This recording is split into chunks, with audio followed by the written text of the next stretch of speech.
Hello everyone.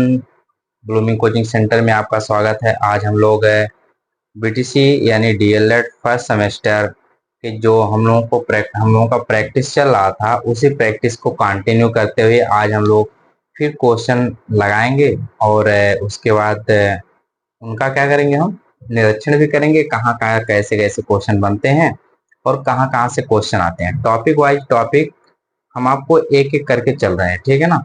और अगर किसी को भी किसी भी वीडियो में कमेंट में या आंसर में या किसी भी चीज में समस्या होती है तो एक बार हमको अवश्य सूचना दें, ठीक है ना। तो चलते हैं क्वेश्चन नंबर एक की तरफ। क्वेश्चन नंबर एक है, क्वेश्चन नंबर एक कह रहा है कि दो संख्याओं का मासा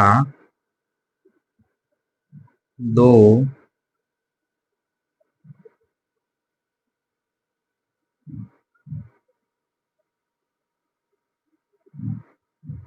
दो संख्याओं का मासा 15 है तथा तथा उनका गुणनफल 900 है तथा उनका गुणनफल 900 है। दो संख्याओं का मासा 15 है तथा उनका गुणनफल 900 है। तो क्या ज्ञात करना है हमका, तो उनका लासा ज्ञात कीजिए। तो उनका लासा ज्ञात कीजिए। देखिए, क्वेश्चन बहुत आसान से क्वेश्चन है। अब आप इसको लगाएंगे तो आराम से लग जाएगा। केवल एक चीज आपको ध्यान देना पड़ेगा कि फार्मूला क्या होता है, ठीक है ना। फार्मूला हम आपको बता देते हैं और आप उसका आंसर निकाल लेंगे, ठीक है। देखिए, कह रहा है कि लासा दो संख्या, फार्मूला होता है कि संख्याओं दो संख्याओं का गुणनफल बराबर लासा गुणे मासा। देखिए, आप लोग वीडियो को पूरा देख लें। आधा देखेंगे फिर आधा आएगा ना, पूरा का आशा क्यों करती है। तो आधा मत देखिए, पूरा देखिए फिर पूरा का आशा करिए, ठीक है ना। अब देखिए, इसी फार्मूले का प्रयोग करके हम इसको लगाएंगे। कह रहे हैं कि दो संख्याओं का मासा 15 है, तो मासा की जगह 15 लिखिए। फिर कह रहा है कि लासा ज्ञात करना है, तो लासा की जगह पे x लिखिए, है ना। ये ऐसे। अब कह रहा है कि दोनों का जो गुणनफल है आपको यहाँ दिया है 900। अब यहाँ बराबर होगा। अब इसी से आपको काटना है, यानी कि x बराबर 900 बटे में 15। ठीक। अब यहाँ से देखिए 15 से कट जाएगा, ये 15 छक्का 90। यही आपके क्या हो जाएंगे, आंसर हो जाएंगे। यानी कि लासा बराबर आ गया आपका, लासा बराबर कितना हो गया, 60। नोट करिए इसको।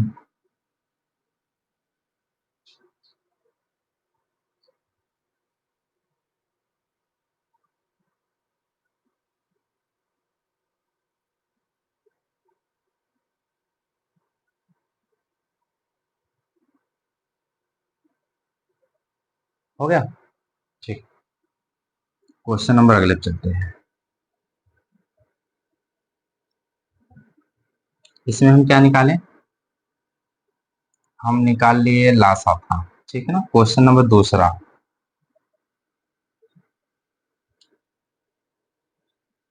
देखो कह रहा है कि दो संख्याओं का मासा।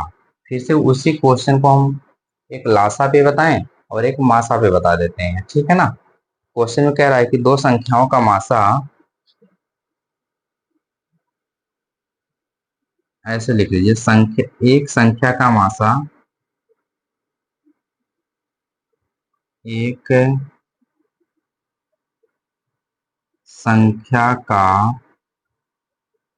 मासा, एक संख्या का मासा 16 है, 16 है,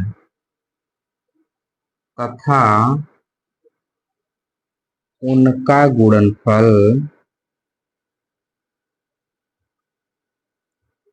उनका गुणनफल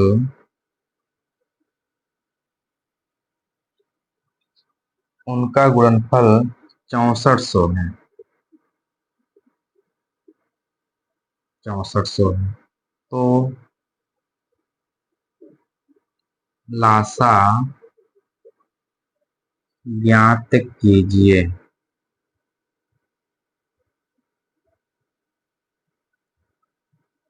क्या निकालना है हमको?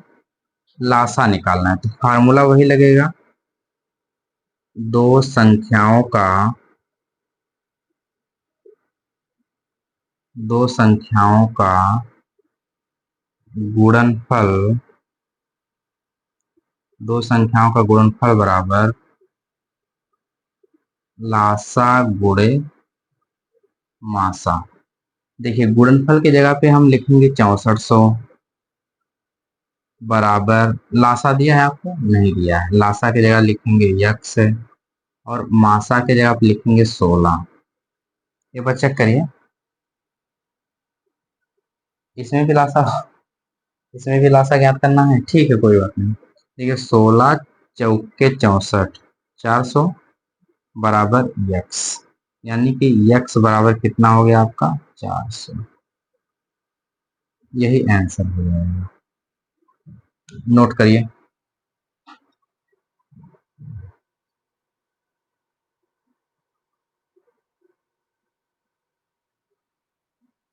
हो गया, आगे चलते हैं दो पे।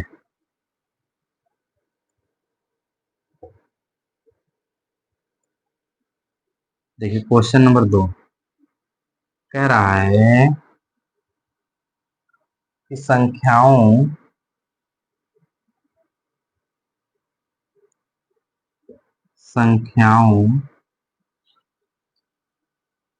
13 39, 13 39 कामा 273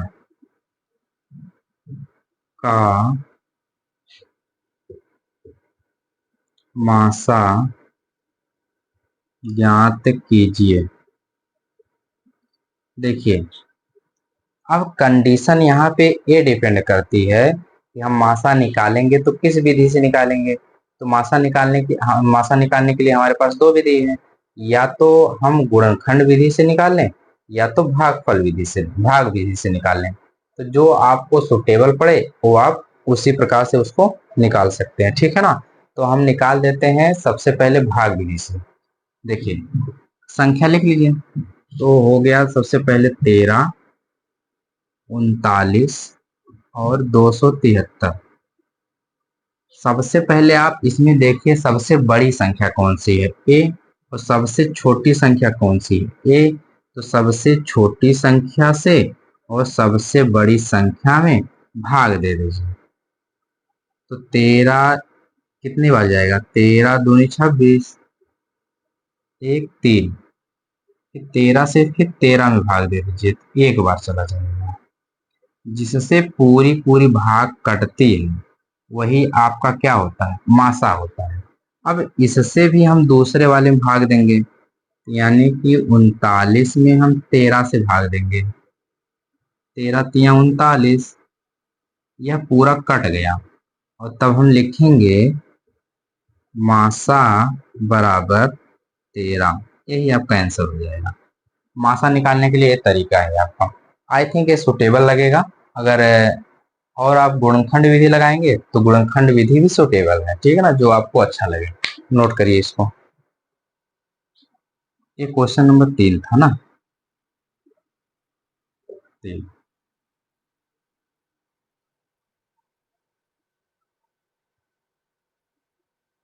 हो गया, चलिए 4 पे चलते हैं।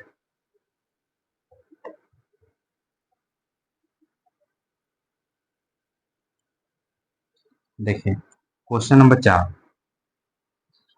4 कह रहा है कि दो संख्याओं का गुणनफल दो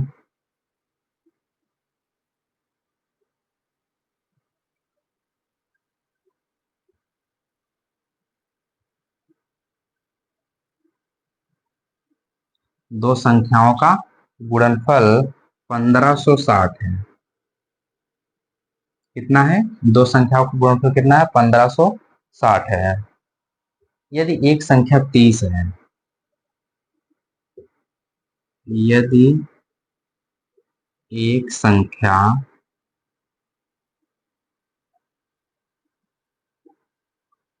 30 है तो दूसरी संख्या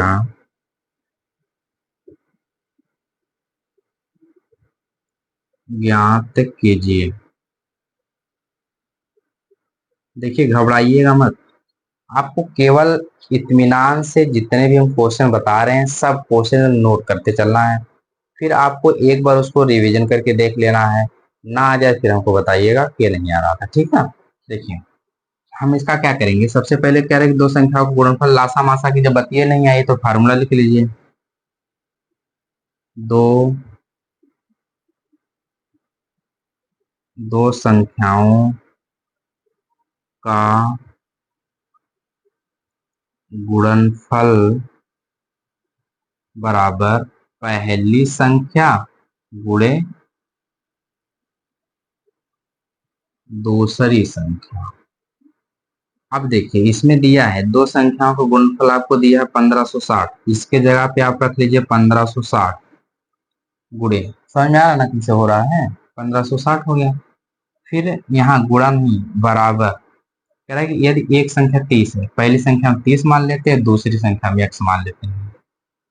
अब देखिए, x बराबर हो जाएगा 1560 बटे में 30। जीरो से जीरो कट गया, तीन से काटिए, तीन पच्चे 15, तीन दूनी 6। तो यक्स बराबर आपको कितना मिल गया? 52। यही आपका आंसर हो जाएगा। चेक करिए एक बार, फिर नोट कर लीजिए। समझा है ना? ठीक।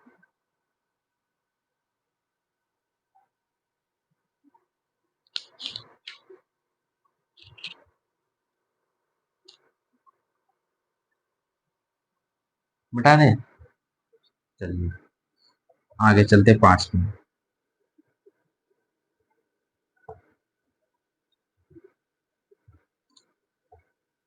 देखिए, आप वीडियो को स्किप मत कीजिए, आप वीडियो फुल देखिए, पूरा देखिए। खासकर जिन लोगों का एग्जाम आगे है वो लोग तो एकदम जरूर देखें। ठीक है? देखिए, अगला क्वेश्चन कह रहा है कि वह बड़ी से बड़ी संख्या ज्ञात कीजिए, 6 वाला।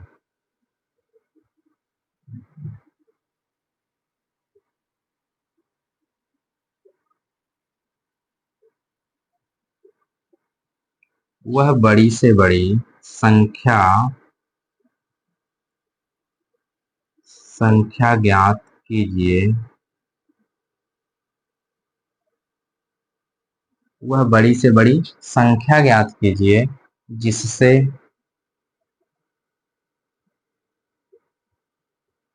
जिससे 49, 59 और 109, 49, 59 और 109, 109 को भाग देने पर को भाग देने पर शेषफल क्रमशः है 1, 3 और 5। 1, 3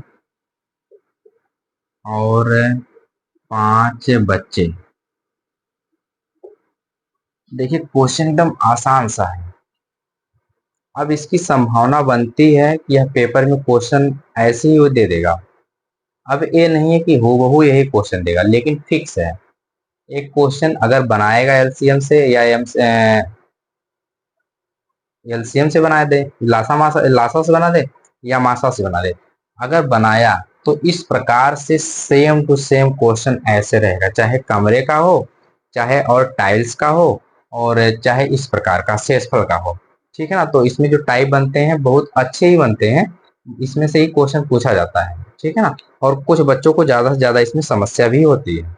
अब देखिए, कह रहा है कि जो शेषफल बच रहा है, जैसे मान के चलिए हम आपसे कह दें कि 6 और 3, हम आपको एक संख्या दे दें, हम बोले एक संख्या 3 ले लीजिए और ऐसी किसी भी संख्या में आप भाग दीजिए, छोटी से छोटी जो 10 से हो, जिनका शेषफल 1 बचे, तो आप 3 लेंगे। दूसरी संख्या आप 6 तो लेंगे नहीं, क्योंकि 6 पूरा कट जाएगा। या तो 5 लेंगे तो 2 शेषफल बचेगा। अब आप संख्या ढूंढेंगे तो आपको संख्या मिलेंगी 7। अगर 3 से आप 7 में भाग देंगे तो शेषफल कितना बचेगा? 1। और वही शेषफल अगर हम घटा दें तो क्या शेषफल बचने का चांस है? नहीं है। तो शेषफल हम इसमें से क्या करेंगे? घटा देंगे, और घटाने के बाद जितना आएगा उस पे हम मासा निकालेंगे। अब देखिए, कह रहा है कि 49, 49 में कितना घटाना? 1, तो बचेगा कितना? 48। दूसरा है 59, 59 में 3 घटाना है, बचेगा कितना? 56, 56। अब यहाँ से देखिए 109 है, 109 में से 5 घटाना है तो बचेगा कितना? 104। अब इन्हीं का हम क्या निकालेंगे? जो बची हुई संख्या है 48, 56, 104 का हम मासा निकालेंगे। तो मासा निकालने के लिए सबसे बड़ी संख्या ढूंढिए और उसके बाद सबसे छोटी संख्या ढूंढिए, भाग दे दीजिए। देखिए भाग यहाँ से हम देते हैं 104 भागे 48। अब देखिए भाग जब कितनी बार जाएगा, एक बार ये सोचिए, भाग जो मेरी जाती है तो सबसे पहले कितनी बार जाती है? हम यहाँ से देखिए कितनी बार चले जाएगा, यहाँ गुणा करके दिखा देते हैं। 48 में अगर हम गुणा कर रहे हैं 8 बार, 8 बार करेंगे तो ज्यादा हो जाएगा। ठीक है, 3 बार करते हैं। 3 अट्ठे 24 के 4 हासिल 2, 2 हुआ, 4 3 12, 2 14, यानी कि ये ज्यादा हो गया। और कम बार लेके आओ, 48 में 2 से करो, 8 दूनी 16 के 6 हासिल 1, 2 8 और 1 9, 96 हो गया। तो कर लीजिए कितनी बार जाएगा? 2 बार जाएगा। ठीक है, जब हम 2 बार लेके जाएंगे 48 दूना 96, तो यहाँ से हो जाएगा 96, यहाँ हो जाएगा 8, फिर 8 से हम भाग देंगे इसमें। ठीक है ना, 48 में, तो 48 6 बार जाएगा, यह पूरा पूरा क्या हो गया? कट गया। यानी कि जो संख्या बची है आपकी 8 है, इसमें भाग देंगे। फिर 8 में हम 56 में भाग देंगे, तो 8 सत्ते 56, यहाँ पूरा पूरा कट गया। यानी कि जिससे भाग पूरा पूरा कटती है वही आपका क्या हो जाता है? आंसर हो जाता है। तो लिखेंगे 8, यही क्या हो जाएगा? कह रहा है कि ना कौन सी संख्या ज्ञात करनी है? कि बड़ी से बड़ी संख्या। तो लिखेंगे बड़ी से बड़ी संख्या कितनी है? बड़ी से बड़ी संख्या कितना है? 8 है। 8 है, क्या होगा आपका आंसर? हम आशा करते हैं कि आपको समझ में आ रहा होगा, बहुत अच्छा आ रहा हो, इतना आसान बता रहे हैं कि आप केवल चेक करेंगे तो आपका आंसर आराम से आ जाएगा और आपको समझ में भी आ जाएगा। ठीक है, नोट डाउन। चलिए 7 पे चलते हैं।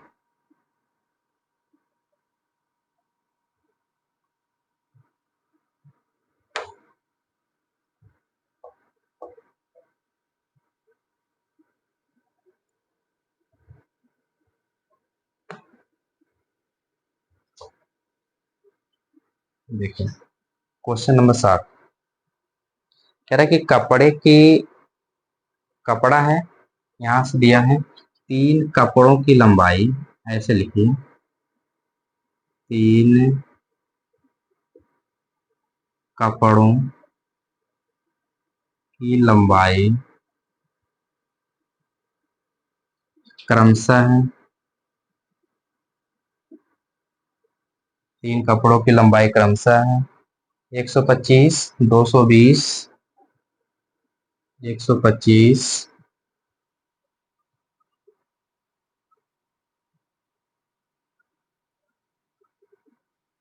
125 सेंटीमीटर, कामा 220 सेंटीमीटर और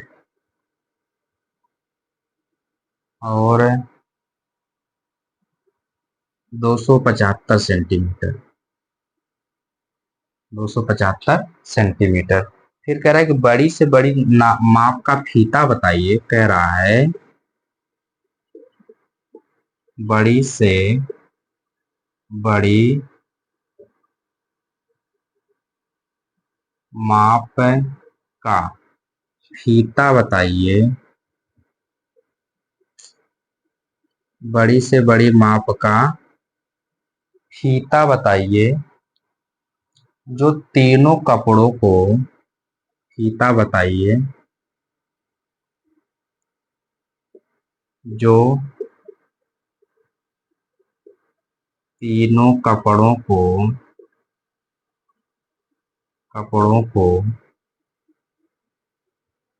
पूरा पूरा नाप सके। यानी कि आपको ऐसा फीता बताना है जो तीनों को आराम से माप दे। तो आपको बड़ी से बड़ी संख्या की बात हो गई, तो आपको क्या निकालना पड़ेगा? इसका मासा निकालना पड़ेगा। ठीक है ना? तो भाग विधि से मासा आप इसका निकालेंगे। ये क्वेश्चन आप HW में करके हमको कमेंट करके आंसर बताइएगा कि कितना आएगा। ठीक है ना? चलिए क्वेश्चन नंबर आगे चलते हैं। घबराइए मत, अभी एक आध दो क्वेश्चन और है। इस क्वेश्चन को नोट करिए।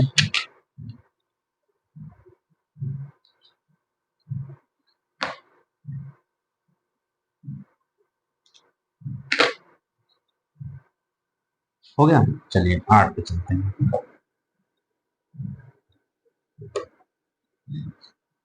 देखिए क्वेश्चन नंबर 8 कह रहा है कि तीन संख्याएं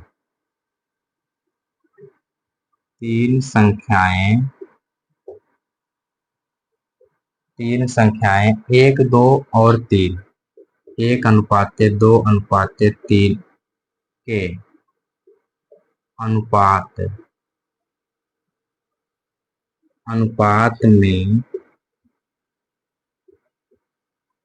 अनुपात में है। ठीक। यदि उनका मासा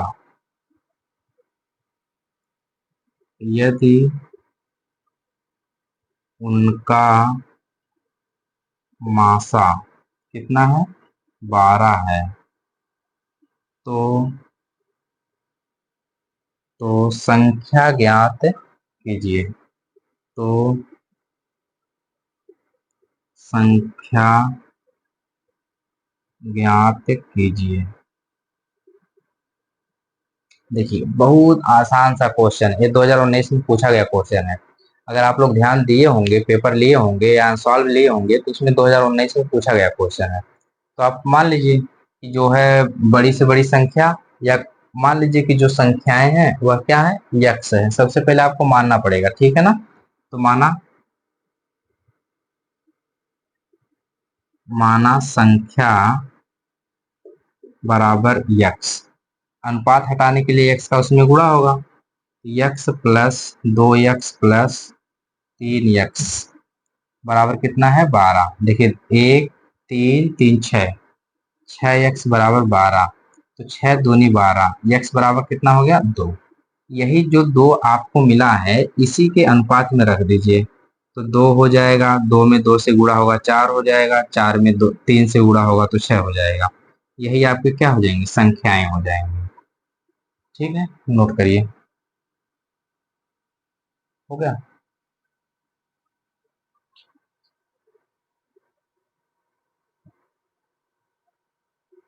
ठीक। चलिए आगे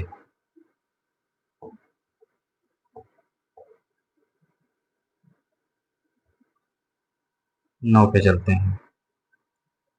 ठीक है, देखिए 50, 56 और 110 का मासा क्या होगा? ठीक है ना? फिर क्वेश्चन नंबर 10, 2, 12, 32 और 64 का मासा क्या होगा। ये आपको दो क्वेश्चन होमवर्क में हम दे देते हैं, ठीक है। इसके पहले एक क्वेश्चन और होमवर्क में दिए हैं। जितने क्वेश्चन हम आपको होमवर्क में दिए हैं, आप सबका लगा के कमेंट करके हमको आंसर जरूर बताइएगा, तो उससे लगता है कि आप थोड़ा मोड़ा पढ़ रहे हैं, ठीक है ना। जैसे जो जो बच्चे एग्जाम देने वाले हैं उनके लिए सबसे अच्छी बातें है, क्योंकि जो प्रैक्टिस सेट यहाँ करवाया जा रहा है उसमें से आपको क्वेश्चन मिल जाएंगे। तो थोड़ा थोड़ा मेहनत करते रहिए। हम आपसे नहीं कहते कि आप ढेर सारा पढ़िए, लेकिन पर डे पढ़िए, केवल पर डे पढ़िए, ढेर सारा मत पढ़िए, ठीक है ना। आप वीडियो देखें, अच्छा लग रहा होगा तो अच्छी बात है, ठीक है ना। बहुत बहुत धन्यवाद आपका।